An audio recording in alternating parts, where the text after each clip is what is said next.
What's up, guys? Welcome back to the channel, and we are on part 2 of the TJ rebuild. Today we are probably going to get the front floor pan in and hopefully the torque box. But let me update you guys because Todd's been hard working at it while we haven't been here, and he got a bit of it done. So let's take a quick look and update you guys. So I'm sure you'll remember the mounts from last time. They were quite bent out of shape and they were not happy. This one is split. That one also used to be split. It's split on the inside here still. And we've got the least of our worries, which was this one. We also got the floor pan modified to fit. Now it actually slips right in. This lip over here, we had to flip the other way.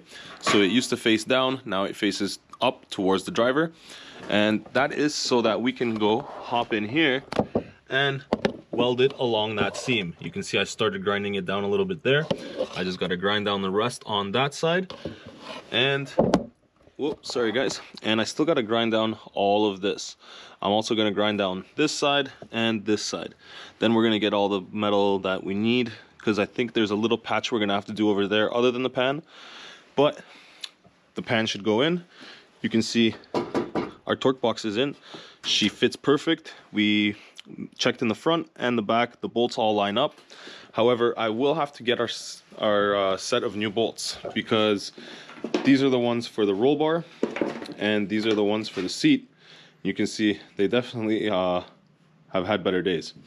So we're gonna have to repair those. And we also have one more thing. Let's see if I can make this work. So there's something that Todd showed me. Apparently every TJ, your seat can flip up. And this isn't like having the seat forward. Like, I didn't even flip the back forward. The whole seat comes up. I never knew, because mine was so old and rusty that it never wanted to work. But thanks to Todd, he showed me how it works, and now it works. But he also discovered the Swiss cheese back here. So we're gonna have to go and find ourselves a patch. We do already have a template for the piece that we need cut out here.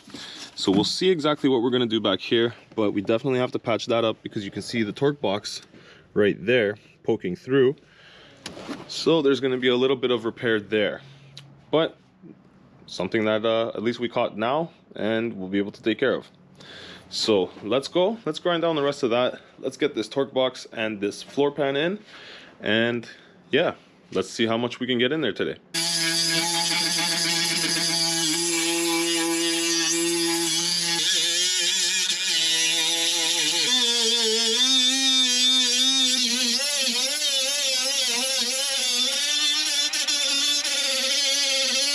Well, there you have it, guys. She's all cleaned up. The new pan fits like a glove. You can see all the way around.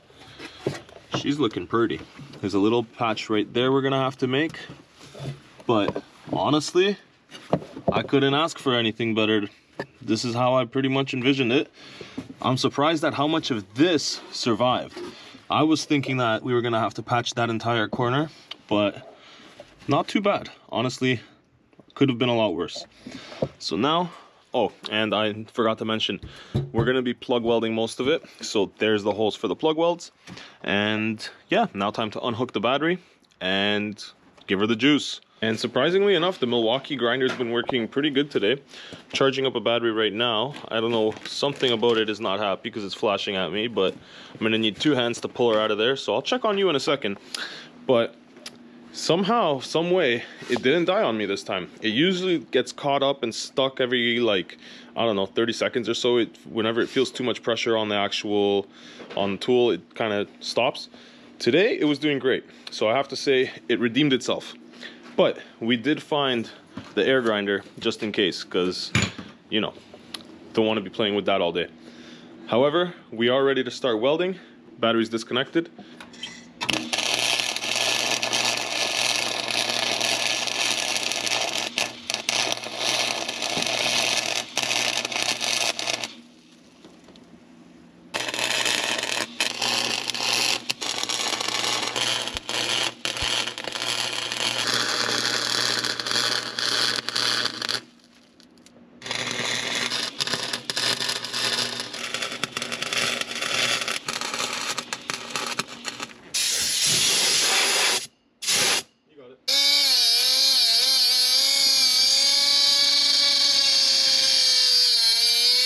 And I just cut these ones out.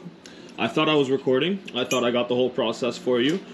But basically, we shaped them, we cut the ends off, rounded them off, just so that we don't have a sharp edge right there. And these will be the gussets for right down here to help with the strength of the body mounts, because these were not happy. I just noticed that it's actually burning right through the what's the stuff, the gravel guard, which isn't a big deal. We're going to be painting pretty much the entire Jeep, or at least doing like a bed liner on the entire Jeep. But for now, at least we're going to have everything welded up and strong. And yeah, I think tonight we're just going to complete this last little piece, and I think we're going to call it a day.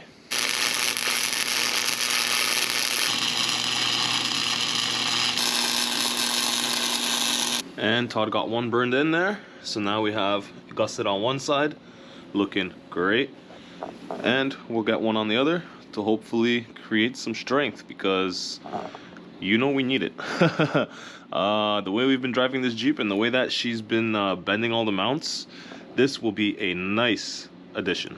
So the video's not over yet for today, but today's work is over. So I will be continuing this video on our next day that we're actually going to put in some work.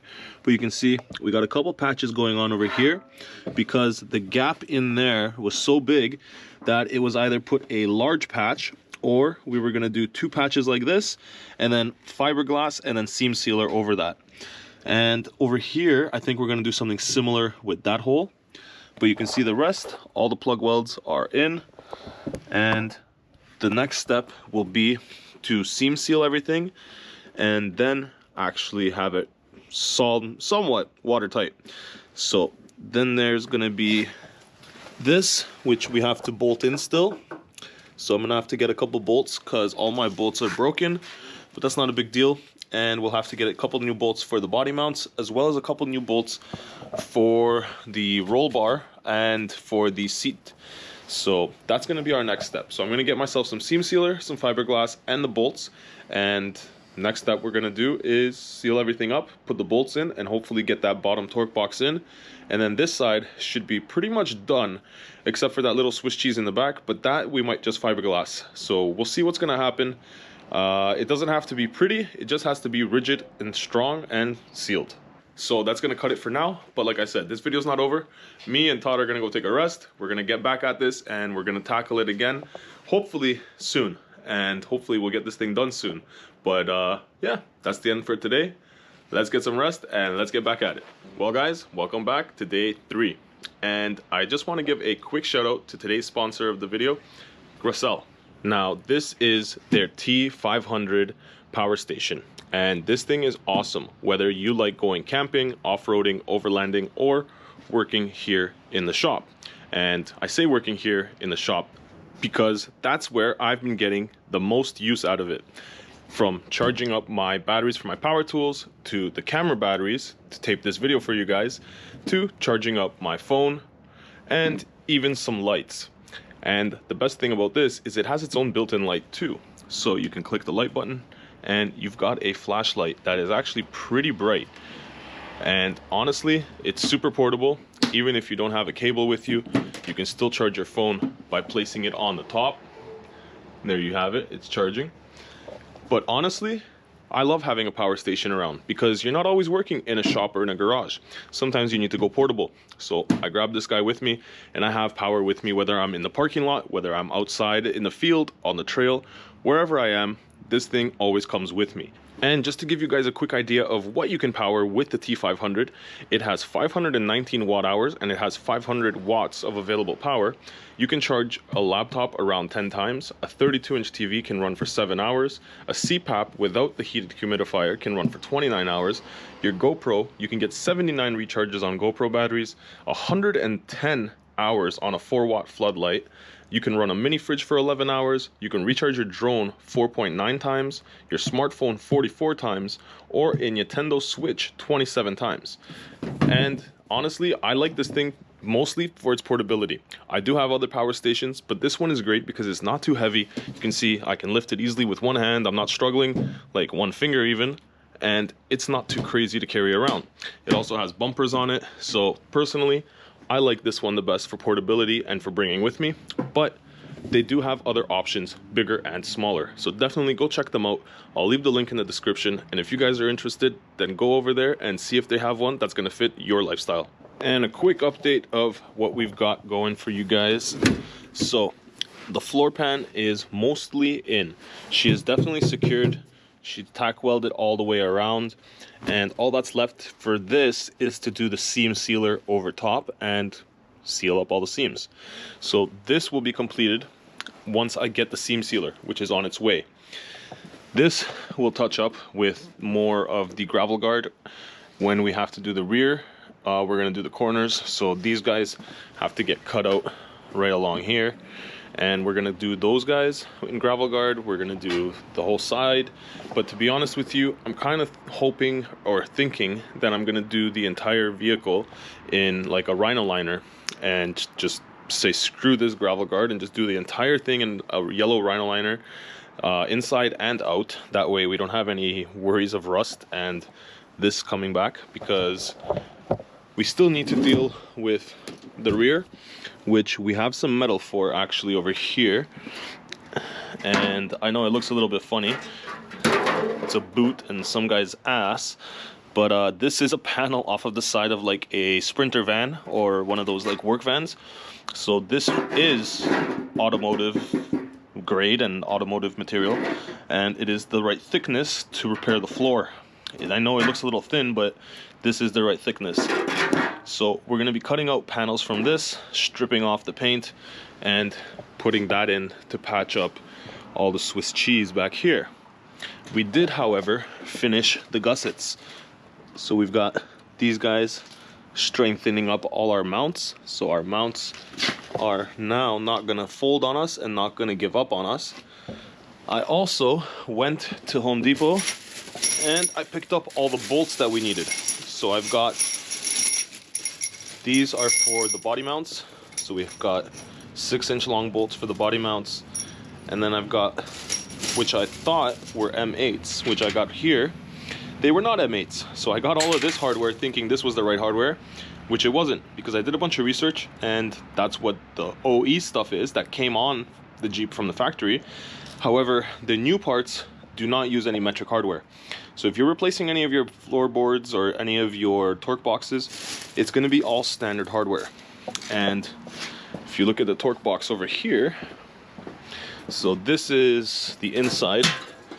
If you're looking at the Jeep from the underside, you'd be looking at it from this side, and come on, stay. All right, you'd be using 5/16 bolts up here. These three are 5/16. Then we've got 1/2-inch bolts for our body mounts all along there. Then this is our seat, which is also a 5/16. And then these two are your roll bar or your roll cage, and those ones are 3/8. So yeah, every bolt on here is 1 inch long except for these guys, which are 6 inches long, or depending on your size body lift. But yeah, that is what we're dealing with. So I finally got the right bolts. We'll be able to bolt this up. You can see our new piece is in right there. We just need to trim off the little bit that it's too long, but she's in. She's definitely in, and she doesn't need much left. Today, we're gonna definitely have the body mounts back in. What we're gonna do is throw the bolts in. Once we get the bolts in and everything is secured, we're gonna tack it all around. That's gonna stay tacked. That's gonna get seam sealed. The reason we're not gonna seam seal from the bottom is because, one, I'm gonna rhino line it. Two, these holes here allow air and water to come in and out. So even if I seam sealed all the way around, these are still gonna be there, letting water in and out. So as long as we get this seam flush and we get it secured, so we're gonna tack weld it in a few different spots, plus we have the bolts here and we have the bolts here, this will be plenty secure. The only thing it's not gonna be is watertight, which it never was, because like you can see, it's got those drainage holes and whatever those are all along. So it'll never be watertight, but the floor will be. And speaking of the floor, here's what we took off of the floor. You can see there's one of our old body mounts. Here are the nuts, or the bolts I should say. Some of them are studs. This one was a stud.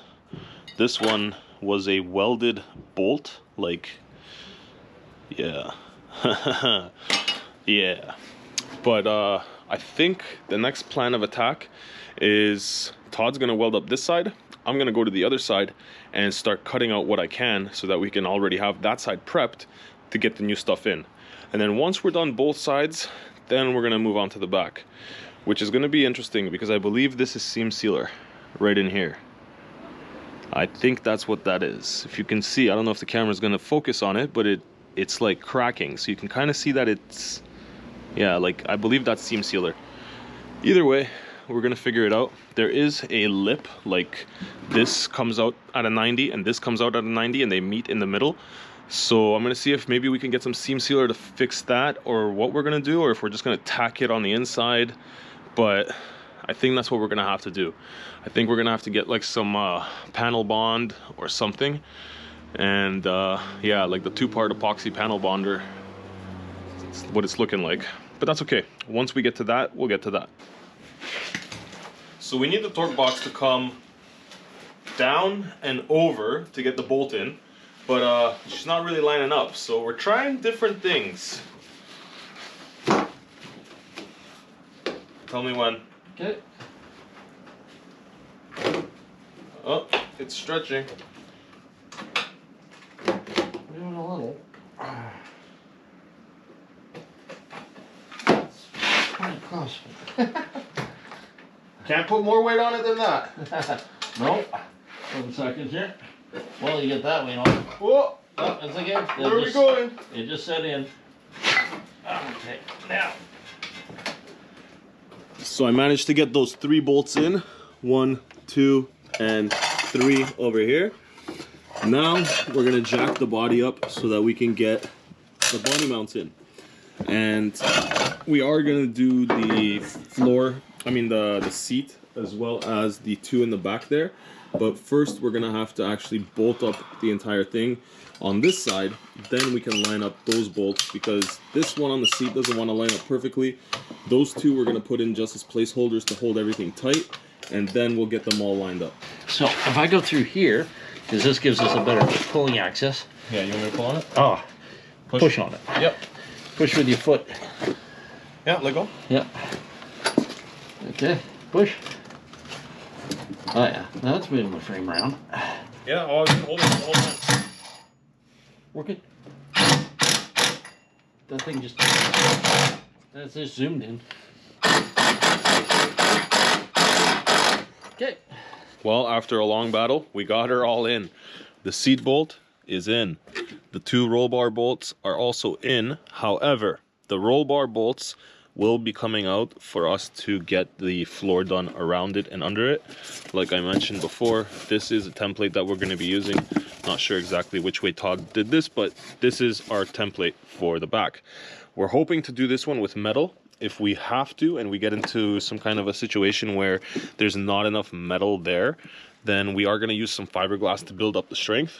But I'm hoping that we can get away with just doing it with metal. Now, the next thing, we also got all our mounts in. So we've got all the bolts put into the mounts, and we just need to do the, we need to tighten these guys down. We tightened all of these down inside of the torque box. Those are the seat bolts and all of those in the back. The only thing left now is to give it a tack just around in a couple spots, just to keep it a little bit more flush to the body. You can see there's a little bit of a gap, some spaces, but the bolts pulled it in a lot better, and these also need to get tightened down, which will also pull it in a lot better. But I'm gonna run over to the other side, rip the carpets out, and start cutting that out while Todd just kind of puts this one in with a few tack welds and gets this side all good.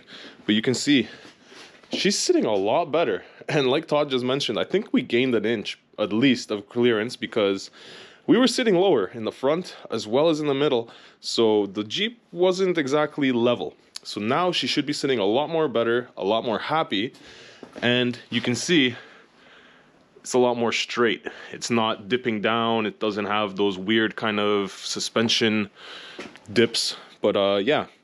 Oh, and the last thing we got to do here is trim this. So this is part of the old one, but we got to just trim this off so that when the wheel tucks in, it doesn't have any sharp edges or anything to catch on. But minor stuff. That's all minor stuff. Now, round 2. Okay, we're on the passenger side, and pleasantly surprised actually. It's not terrible. It is split a little bit further up on this side of the panel, but it's a lot better on that end, this end, and this end. Even though it is rotted pretty bad, you can see there's still a little bit of meat over here in this area where we can attach something. Now the back definitely has seen better days, but you can see there's yellow under all of that, which means not only did the paint survive, but the metal isn't too bad. It can't be that rusty if it's not bubbling up yet. There's a little bit here, but for the most part, it's pretty good. Like you can see the plug is even still there. So we're gonna vacuum this up. We're also gonna vacuum this up, and then I'm gonna cut out all the cancer and we'll see exactly what we're dealing with. I don't think we're gonna have to do back or rear floors on this side, which is a plus. And yeah, hopefully we can get most of this cut out and prepped today. Okay, I got it vacuumed up a bit, so you can see now the extent of the rust. Like this is, like I can probably break that out by hand. You can see it's very brittle.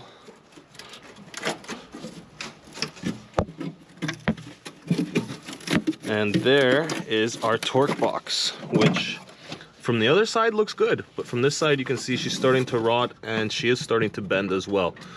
So it's a good thing we got that. Here it's actually separating from the seam sealer, so that's great. We're gonna have to take care of that. And the back is looking a lot better than I thought. We're actually gonna have a pretty easy time dealing with this, I think, except for this. They decided to throw seam sealer over the bolt for the roll bar, which we have to remove to do the torque box. But yeah, that's all right. We'll deal with that when we get to it. It does look like somebody did something back here at one point, because you can see there's a bit of rot. So we might have to do a little patch right there. And what's underneath this guy? Yeah, same thing.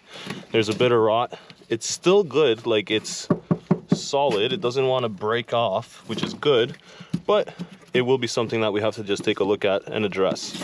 That one, oh, there she goes. So, oh, let's see if we can peel this one out. There we go. That one's not too bad either. So we're not doing terrible actually back here. And I did get new plugs, so we don't have to worry about that. We have plugs to replace everything with. And there's my magical collection of stuff that was in here. But yeah, I think we're doing all right. The back we're gonna clean up. Front I'm gonna cut out in a second and show you guys what we have left. But yeah, not too bad at all. And if you were wondering, this is where the original factory jack sits. Funny enough, I still have mine. So it sits in there kind of like that, and you spread it out with that in that position to kind of lock it in place. But wait, let's see. Oh yeah, she still works. And then you just keep spreading it and it locks itself in. And if you didn't know, the bars for the jack, which are here, where did I put them? Here. These guys originally sit in here. You can see there's a strap right here and a strap right here for them. So those sit in there, but mine, I think, have seen better days. So because I didn't have floors for a while, these definitely sat in some moisture. They look like they got freaking taken out from under the sea. I don't even want to peel that open anymore because, yeah, and this is probably garbage. But fun fact, if you guys didn't know where the factory jack is on a Jeep, there you go. And this one also slides on that mechanism and tilts forward. So you can see I don't even have the back tilted forward yet. It's actually pretty handy. I did not know about this until Todd showed me. So shout out to Todd. But let's go, let's cut this all out and let's see exactly what we have left.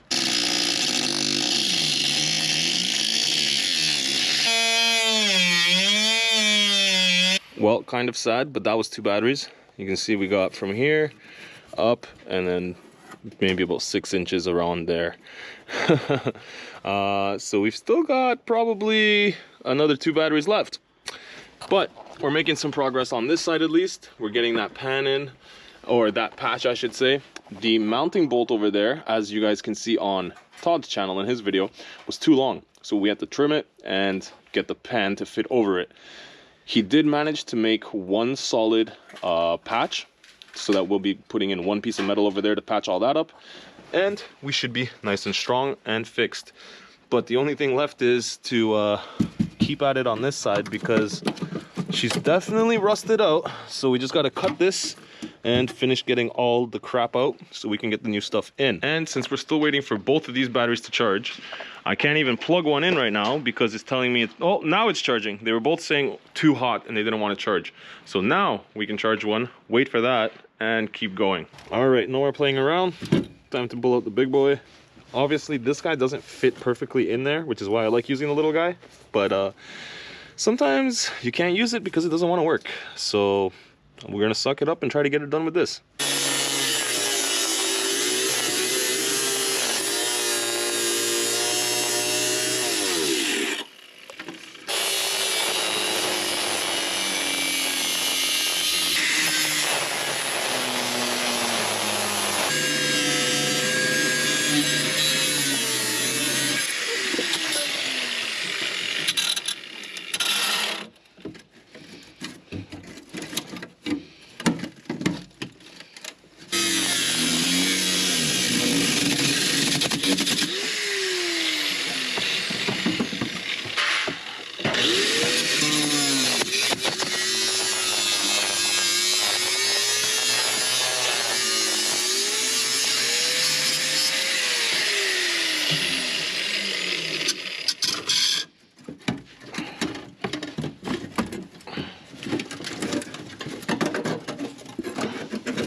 Pry bar?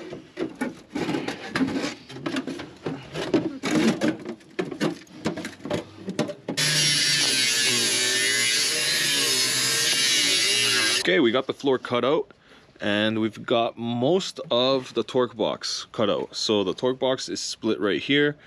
I cut it all along this seam right in here. You can see kind of. It's kind of hard to tell because there's still a lot of dirt there, but I did cut it along that seam. I also removed all the bolts along the front here, and we removed all the body mounts. So there's no body mounts in right now. Those are all on the floor right here next to me. And these body mounts, this one, the support is a little bit cracked and she's a little wonky. This one's a little wonky. This one's not terrible, but you can see that's the one that was giving us the most trouble. That's the one that's like rotted out and completely gone. This one I've already had repaired once, so it's not terrible. And this one actually kind of survived. So yeah, the next step here will be to cut out the rest of this torque box and just clean up all around the edges. Make sure that it's all ready for the new piece. We already have the new piece in the back right there. We're just gonna have to rivet it down in the corners and then weld the rest of it. Then I'm gonna get fiberglass to seal just all the little crevices and anything that might also come up. And we also found one more hole over there actually, which I can show you guys right now. Yeah, so there's one more hole back here. We will be getting to, I think that this is going to be probably either one patch or a fiberglass patch, because this isn't structural, but I do need it to be sealed. And then once we fiberglass that, I'm gonna take all the surface rust off of this. Once I get her home, I'm not gonna bother doing it here and wasting time. But once I get it home, I'm gonna take all the surface rust off to get it to look like this. Then we're gonna coat the entire inside and outside. So we're not gonna have to really worry about rust coming back, but we do need to cover up all the holes first. So that's the next step. This side, we got all the body mounts back in. Everything is bolted back up. So we're pretty much halfway through. I'd say we still have to put the floor in, take the torque box out, and then we have to do the corners. So not too bad. We've been making pretty good progress so far. I'm actually really happy with how far we've gone in the first 3 days. You'll also notice that if you've ever looked underneath the TJ or a TJ, there should be like a big heat shield right here that goes from about here all the way to about probably right there. And that's this guy. So this heat shield sits between the body and the exhaust, but mine has worn out in all of the mounts. So all of my mounts ripped and it was no longer holding in place. It was actually doing me more bad than good. It was kind of holding moisture, flapping around. It was literally sitting between, yeah, you can see all the ripped out pieces over there. It was literally sitting between this and just holding moisture and flapping around, and yeah, it wasn't doing me any favors. So I took it out for now. You can see the floor on this side is a little bit better than the floor on that side, but we still need to put in a little bit more TLC. But I think that's gonna cut it for today. It's been a long day. I'm tired, Todd's tired. I know we've had a long week, and honestly, I can't wait to see this thing get done. So hopefully we get all the parts and everything that we need for next week. I still need to get the seam sealer. I need to get some fiberglass. I have the bolts, so the bolts are here at least. And I know I'm missing something, but yeah. Yeah, that's pretty much it for this week. I think we're gonna be back here next Sunday, because today is Sunday. We're gonna come back next Sunday, attack it again, and hopefully next week we'll have that side finished. Then all we're gonna have left is the rear corners. Yeah, finally, we're getting it done, and she'll be back on the trail soon. But thank you guys for watching. Thank you guys for sticking around. Hopefully you guys will be here for the next one. If you guys are new, please jump down there, hit that subscribe button, hit that like button, give this video a share. I'm trying to grow the channel, and I can only do that with your help. But hopefully I'll see you guys in the next one, and until then guys, ride safe out there. Peace.